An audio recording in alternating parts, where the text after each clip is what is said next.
Poglejte, zelo preprosto povedano, ta dilema obstaja že imela in jaz, če bi mene vprašali, osebno mislim, da je Ljubljana med tistimi mesti v Evropi, ki ima največ trgovskih površin kvadratnih metrov na prebivalca.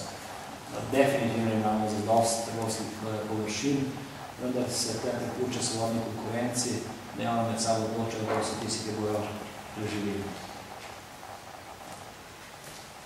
Je pa dilema res odprta in dilema pravičena.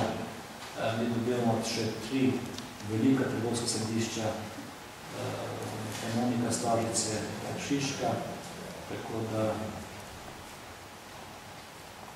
bo pol bilo, kam boste še predruščili? Srednje je take več, tudi ni več take velike likvidacij. Zelo preprosto je od tistih časov, ko je 55% Slovencev hodilo po nabave v Italijo in Avstrijo, to so do leta 96-97, smo zdaj prišli, da je tudi po razpravi nekaterih že 2 km preveč zajet do trgovskega centra, ker da mora biti tik pred Pragom. In lokacije, ki bi bile še primerne, je definitivno lokacija na Tržaški cesti za manjši trgovski center, da je še bližji. Očitno, da smo postavili tako komod, da želimo imeti vse najboljše pri svojim Pragom. Kar je pa odgovor, mislim, da gospod Jarc je rekel, da se pa maraton zapira v centru mesta. Jaz ne vem, ker je zapravo v zadnjih 2 letih, to je pa očitno samo